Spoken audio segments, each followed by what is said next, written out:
Hi everyone, welcome to my channel. তো ready সেডি হয়ে কোথায় যাচ্ছি তোমরা একটু পর দেখতে পারবে। তো সেখানেই যাওয়ার উদ্দেশ্যে পৌঁছালাম। তো শেষ পর্যন্ত চলে এলাম।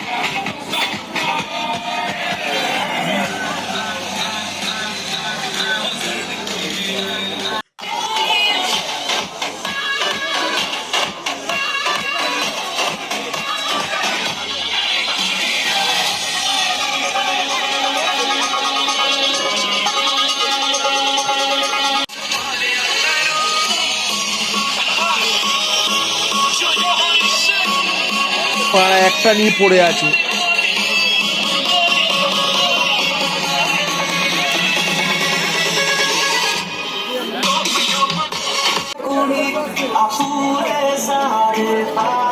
হ্যাঁ,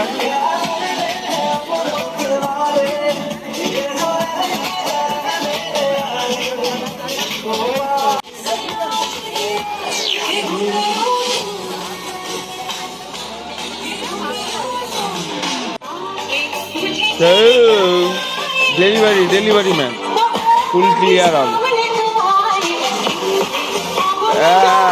একদম।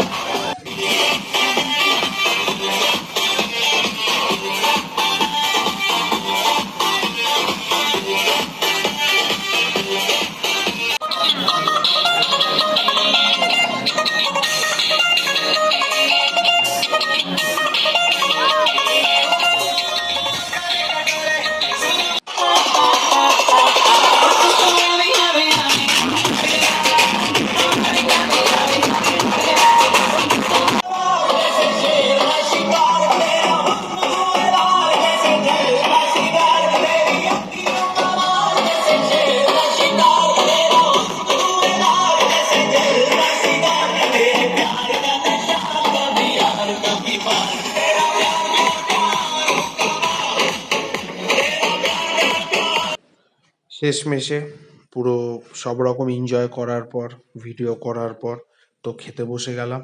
তো খালি প্লেট সবার সামনে পড়ে গেল। তারপরে এলো হচ্ছে রাধা পল্লবী। তো সবার সামনে আমাদের রাধা পল্লবী পড়ে গেল। আমার সামনে আমার দিদি, আমার ভাগনা, পাশে আমার ওয়াইফ, এদের সবাইকে নিয়ে আমি খেতে বসে গেলাম। চানা বাটোরার সঙ্গে তোমার পড়ে গেল কাবলি ছোলা। তো প্রথমে ভুল বলেছিলাম, ওটা চানা বটরা ছিল, রাধা পল্লবী নয়। তো সরি। তো তারপরে স্যালাড চলে এলো। স্যালাড দিয়ে খেতে খুব ভালোই লাগে। তারপরে রাইস চলে এলো, ফ্রাইড রাইস সবার প্লেটেই পড়ে গেল। চলে এলো কাতলা মাছ। আমার কাতলা মাছের পেটি খুব পছন্দ, পাশে ওয়াইফেরও খুব পছন্দ। তো নিয়ে নিল কাতলা মাছ, সঙ্গে সবাই নিল, দিদিও নিল। আর আমাদের ওই দিকে সামনে দেখো বেজি বারবার আমার দিকে তাকাচ্ছে, তো আমাকেও একটুখানি ভয় পায় ওই কারণে। আর তো কারো কথাও শোনে না। তো কাতলা মাছ দিয়ে একটু রাইস মুখে ঢুকিয়ে নিলাম। খাবার দাবার তো অসাধারণ ছিল, কাতলা মাছটা খুব ফ্রেশ ছিল। তারপরে চলে এলো চিকেনটাও বেশ জুসিনেস ছিল এবং খেতে খুব ভালো ছিল। আর চিকেন আমি একটু নর্মালি নিয়েছিলাম, আমি গ্রেভি ট্রেভি পছন্দ করি না। তারপরে এলো চাটনির পর চলে এলো পাঁপড়। তো চাটনি দিয়ে পাঁপড় একটা অসাধারণ খাবার, যেটা সবাই মোটামুটি টুকটাক পছন্দ করো। তো অনেকটা রাত হয়ে গেছিলো, তো সেরকম খেতে পাচ্ছিলাম না, ওর জন্য সাইড করে দিচ্ছিলাম। তারপরে চলে এলো মিষ্টি সন্দেশ, অসাধারণ টেস্ট ছিল।